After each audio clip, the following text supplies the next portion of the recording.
Okay, welcome all. In today's class, we will be looking at Langston Hughes' poem, famous poem, that is Let America Be America Again. Okay, so in this text, we find that Langston Hughes is actually articulating his protest against the oppression, the series of oppressions that has overtaken the American, Afro-Americans' life. Okay. So there, the first paragraph or first stanza of this poem starts like this. Let America be America again. Let it be the dream it used to be. Let it be the pioneer on the plain, seeking a home where he himself is free. So the entire poem, Let America Be America Again, is a powerful critique of the gap between the American dream and the basic American reality, particularly for the marginalized people. And this poem is like an invocation to return to the idealized vision of America, which is a place of opportunity, which is a land of freedom. So, Langston Hughes is asking for America to become the land of opportunity that it promises to be, and that it used to be in the dreams of its the early settlers and immigrants. And there you can see there is a figure of speech which the poet employs in the first three lines, that is known as anaphora or epanaphora, where a particular word or a phrase is repeated at the beginning of the successive lines. So and let. There you can see that it is repeated again and again. Okay. So it emphasizes his sadness. Okay. And the pioneers are often depicted as symbols of self-reliance, symbols of determination. If you read Thoreau's poem, Thoreau's text, then you can also find, or if you read his Walden particularly, then you also find that this self-reliant model of the American dream is actually suggested. But now the dream is not materialized. Okay. So by invoking them, all those signifiers associated with the great American dream, the poet is calling for a return to these values, a country where everyone can get the opportunity. And this is the basic notion of the American dream. The ideal American dream, in the simple form, emphasizes that everyone, however humble their origin be, is capable of from rising from rags to riches. And all the other criteria, they do not matter. You have to work hard. You need to be persistent. Okay, perseverance matters. And then success will be yours. That is the self-reliant model or version of American dream. And many writers, time and again, have invoked this concept, be it Thoreau or be it Whitman. Okay. But here, in keeping with the tendency of the modern American writers, the myths of this romantic notion is actually kind of destroyed in this entire poem. because the poet tells point blank that there is a huge hiatus between the idealized version and the real version.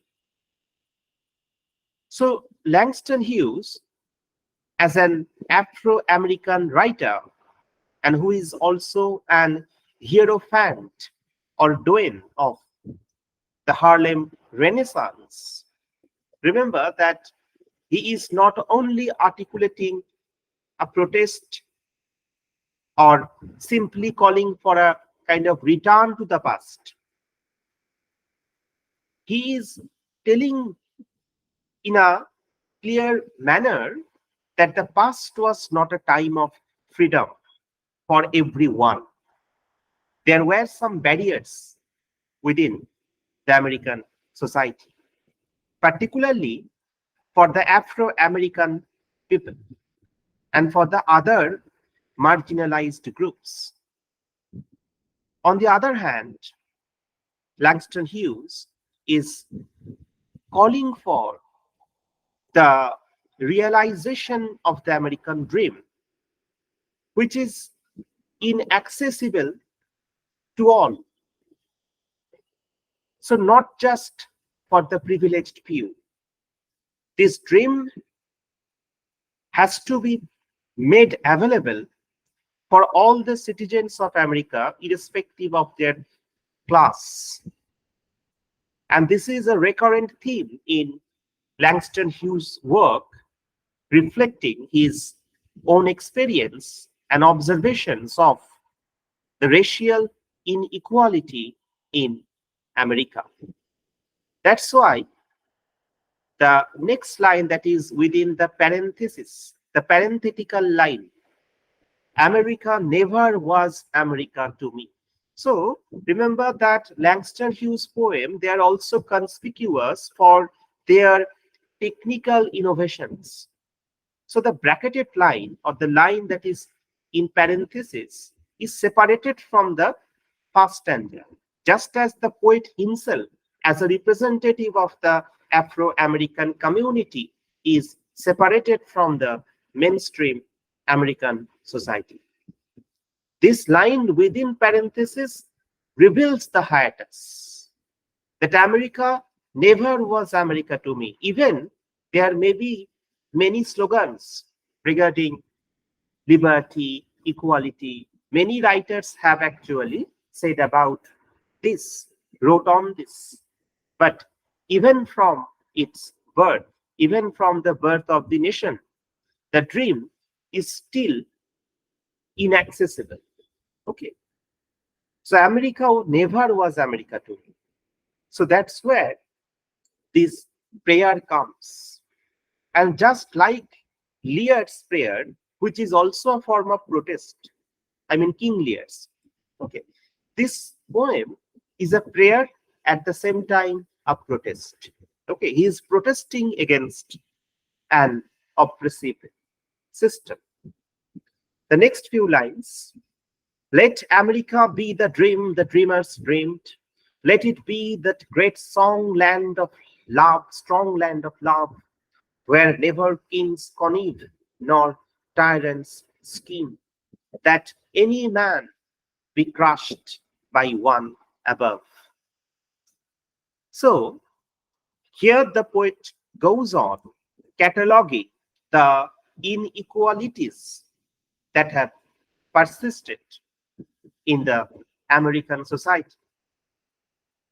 And he is telling that, or he is portraying before us a vision of America as it was ideally meant to be. America was meant to be a land of love. It is a crucial theme. The word is very important. The land of love. America meant to be the land of freedom, the land of equality, where no one is crushed by the powerful, no one is oppressed. And this is the pristine, the original archetypal dream that the dreamers who founded or immigrated to America had in mind. a place for everyone.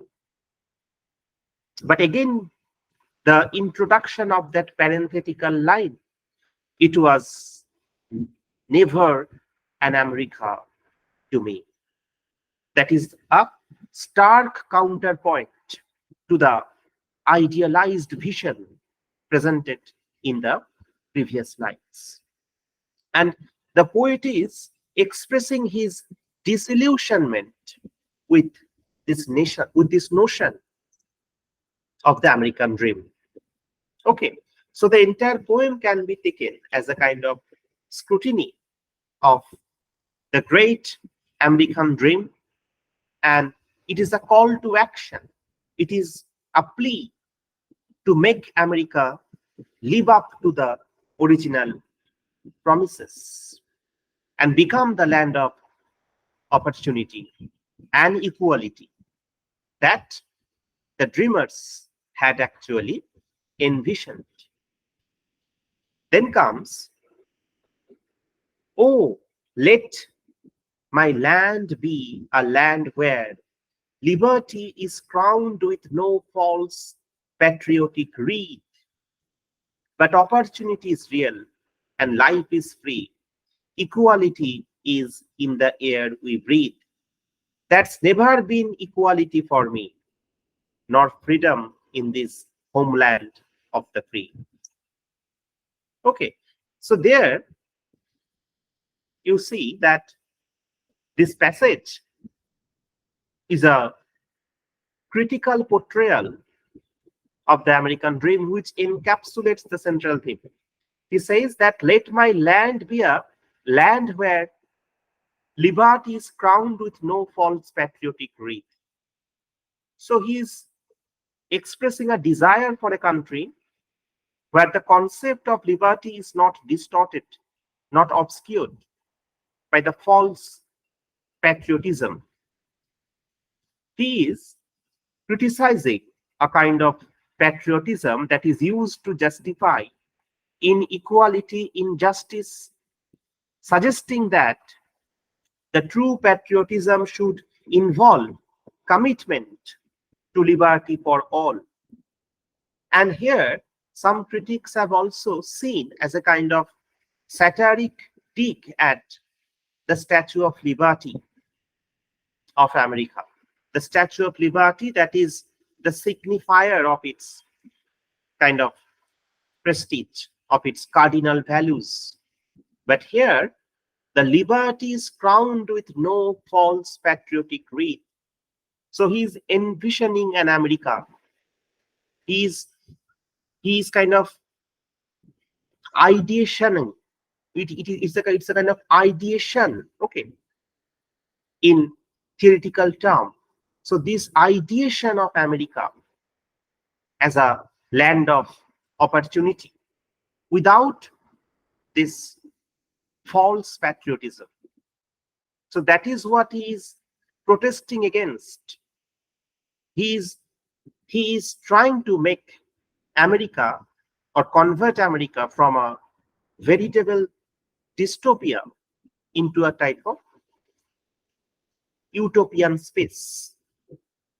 So when he says that equality is in the air we breathe, he is using metaphor to express a wish for a society in which equality is as important as breathing. Okay, so equality is in the air. So he dreams of a country where the concept of equality is not just a theoretical concept, but a reality deeply ingrained in every aspect of life. So these lines convey Hughes' vision of America, of what America could and should be. A land of true liberty. Okay, a land of true happiness, opportunity.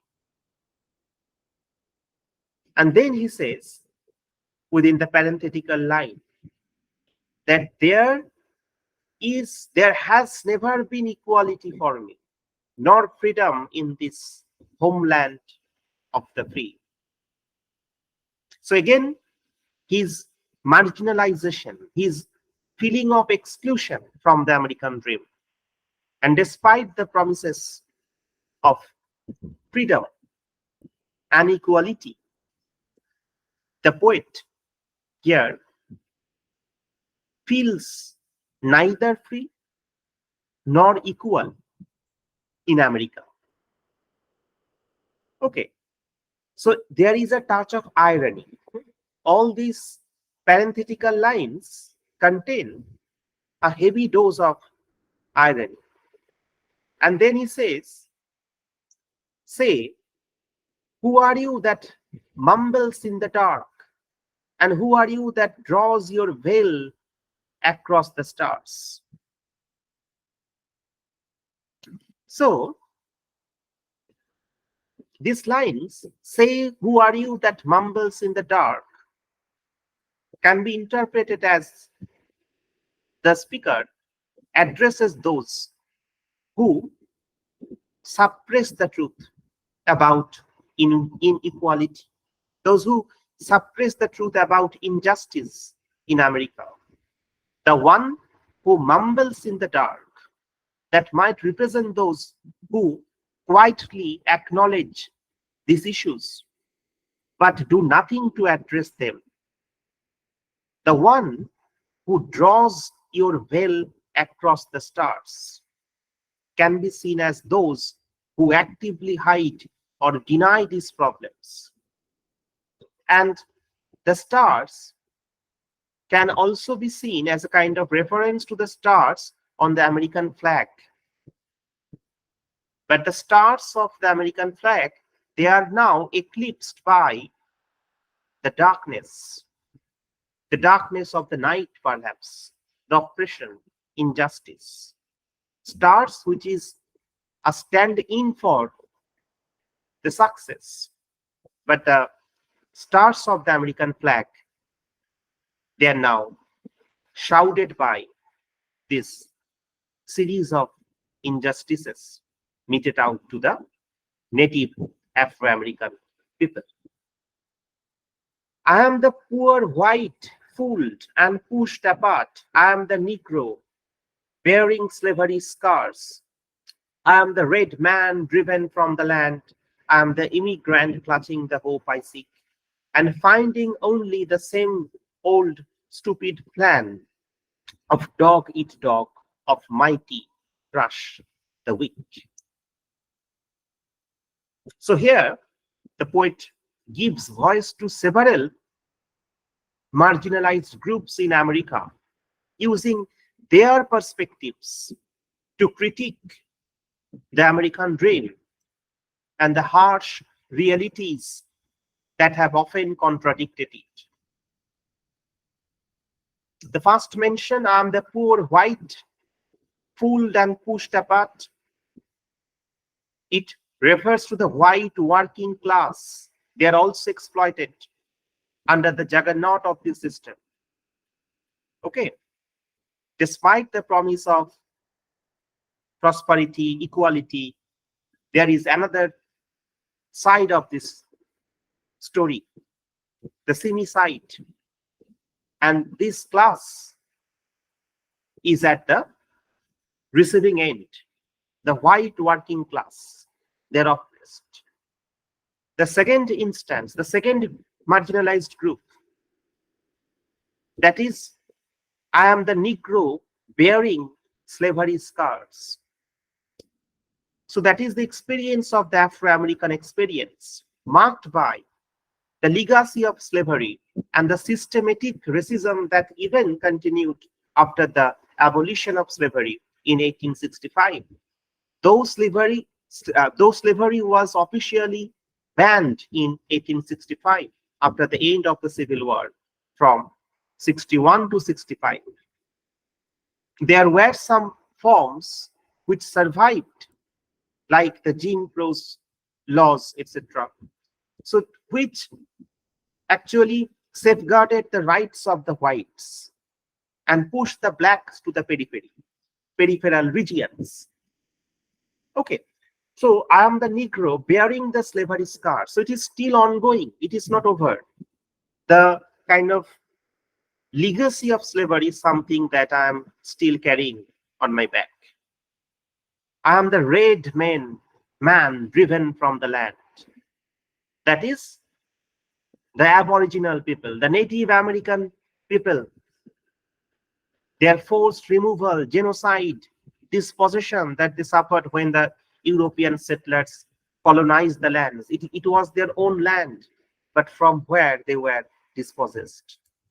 I am the immigrant clutching the hope I seek.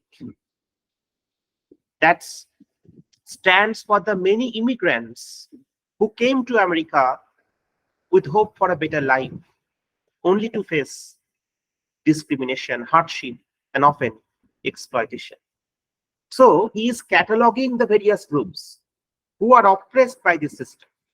Okay. And then and finding only the same old stupid plan of dog eat dog, of mighty crash the weak. So it suggests the disillusionment that these groups feel when confronted with the harsh realities of American capitalism, a system that often benefits the powerful at the expense of the weak. Remember that in Arthur Miller's famous drama, Death of a Salesman, there is a famous line which Willie Loman says that a man is not a piece of fruit. You can't take the fruit and throw the peel away. But that is the system, that is the picture of a man in a capitalist society. This is how capitalism robs us. Okay. So this is the strong indictment operating here. And how the modern capitalistic society of America that cheats people, makes them into a kind of machine, or even, to put it in a better way, dehumanizes them. Okay. So for the many people, the poor whites, Afro-Americans, Native Americans, immigrants, the dream hasn't been realized. Instead, they have been subjected to exploitation, discrimination, hardship. Despite this, the poem contains a call to action and a hope for a better future. Okay. I am the young man full of strength and hope, tangled in that ancient, endless chain of profit, power, gain, of grab the land, of grab the gold, of grab the ways of satisfying need, of work the men, of take the pay, of owning everything for one's own greed. This is the heart of the poem. Okay. And this line speak to the exploitation and dehumanization that often comes as a corollary of capitalism, as a byproduct of capitalism, the pursuit of wealth, the mammon worship, and this repetition of grab and off serves to emphasize the insatiable nature of greed. This is something that Rabindranath perhaps symbolically represented as Yakshapuri in Red Oleanders. Yaksha is the another name of Kuber, the god of wealth. Okay, so in Red Oleanders, we also see that the workers, they are engaged, or the miners, they are engaged in excavation. They are excavating the gold from the land, and they are engaged by that king, or the tyrant king, who is invisible. So this gesture is actually a representative of the modern capitalistic society, the modern acquisitive society, which Tagore had divided into the two groups. One is the tiller, and the another group is the digger, Korshojibi in Bengali, tiller. those who cultivate, Korshojীবী, and the digger, Akorshojীবী. Digger, they are plunderers. Okay, they are looters. They're actually looting the kind of gold. Hmm? They are actually excavating the gold. Akorshojীবী in Bengali. So that's how Tagore had interpreted Red Oleanders, that it is a conflict between Korshojীবী and Akorshojীবী, the tiller and the diggers.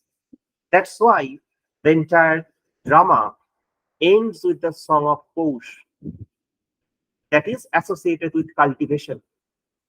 Okay, not that meaningless pursuit of wealth that is buried in the entrails of the earth, under the entrails of the earth, but it is in the act of cultivation that we can produce gold.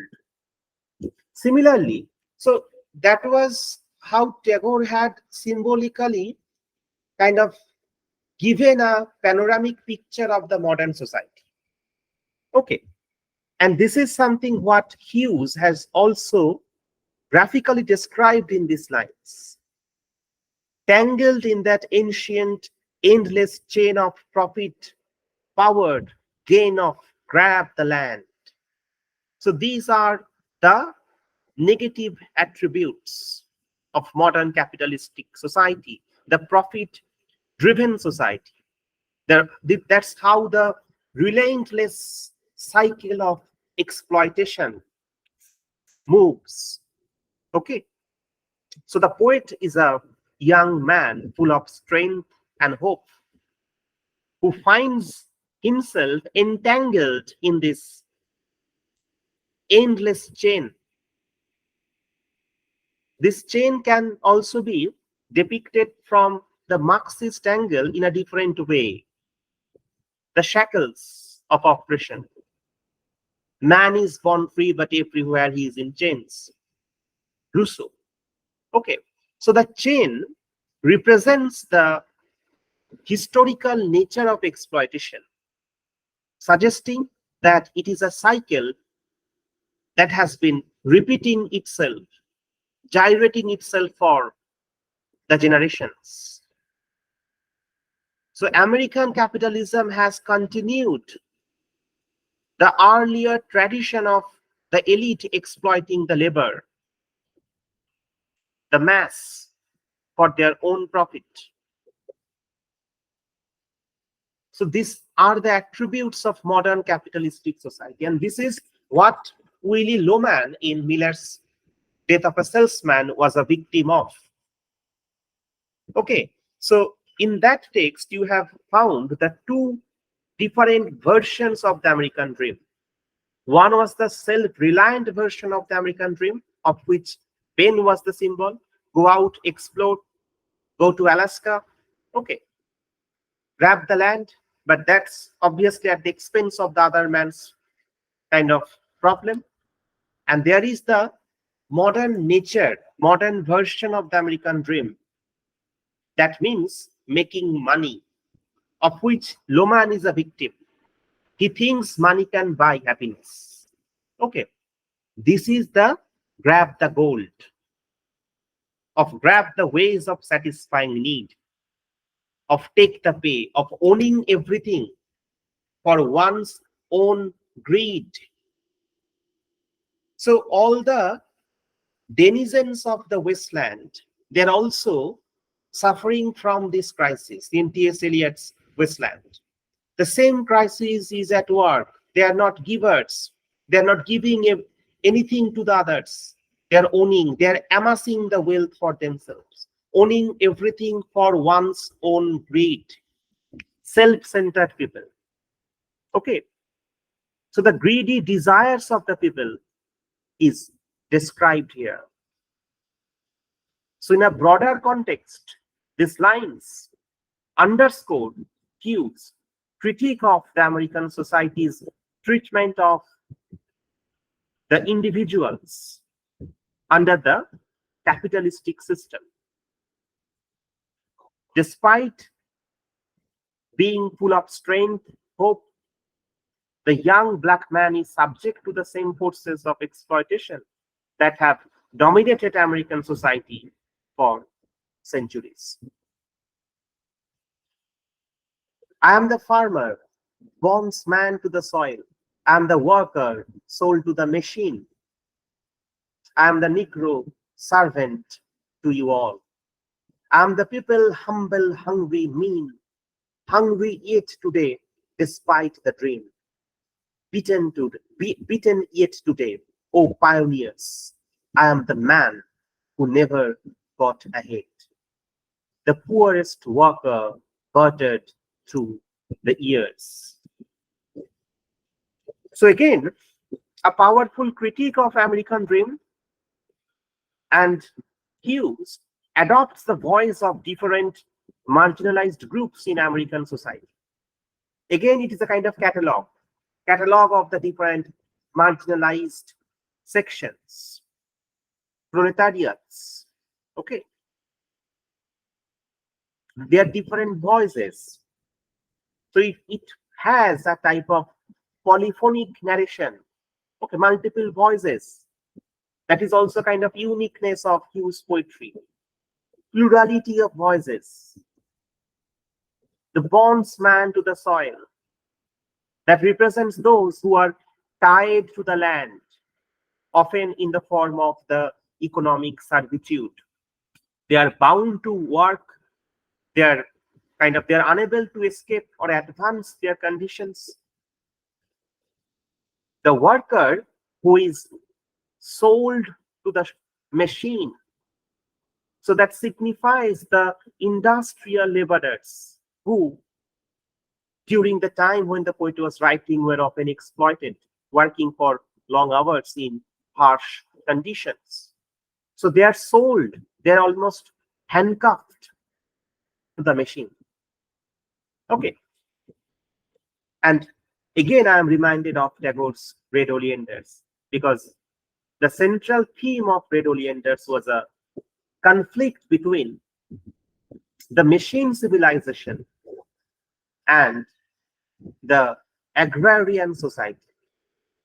Okay, so now people are sold to the machine, just as Foster's has sold his soul, the devil. Here in this modern society, people have sold their soul to the machine. I am the Negro servant to you all.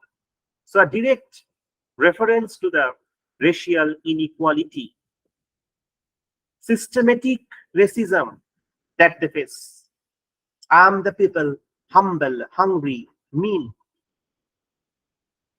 So that is the unfulfilled promise of prosperity, the ongoing economic struggle faced by many Americans.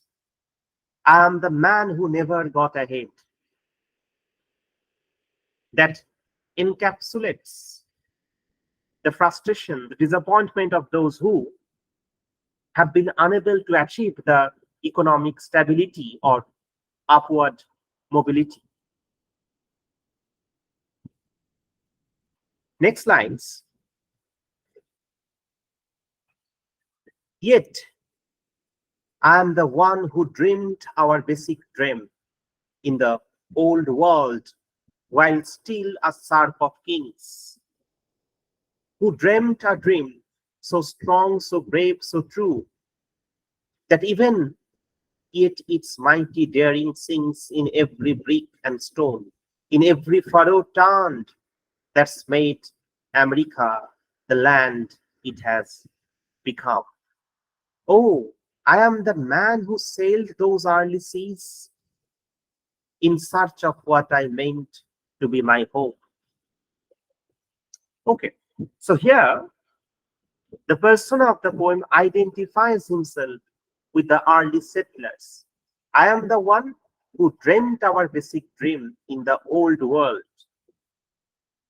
That is a reference to the early settlers who were fleeing from the monarchical oppression in the old world, that is Europe.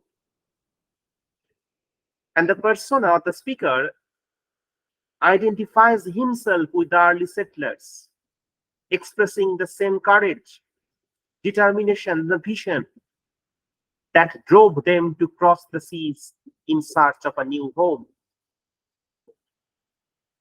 And the phrase, the serf of kings, refers to the oppressive feudal systems present in many European societies at the time, where the majority of people were serfs or agricultural laborers who were bound to the land and to the service of the land.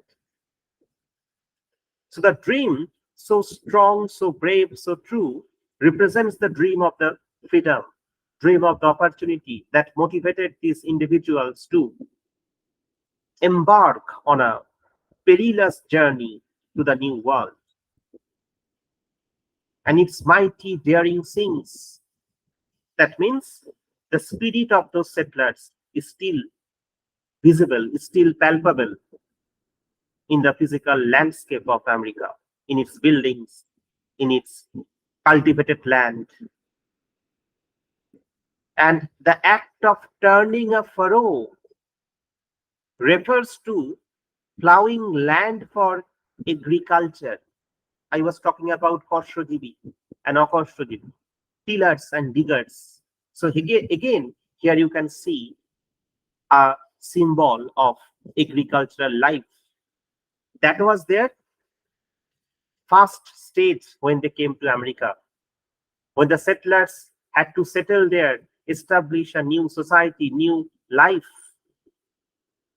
through plowing land. But that society is now transformed, all changed, and perhaps in Yeatsian sense, a terrible beauty is born. The terrible beauty, not the Easter, but here the terrible beauty is the juggernaut of industrialism, capitalism. That is the terrible beauty. So, in search of what I meant to be my home, and this, remember that a home is a very catchword of the Harlem Renaissance groups. They're searching for a home. Okay, they're actually going from pillar to post to find for a home, a kind of place of security. So it signifies the person's quest for identity, the quest for belonging.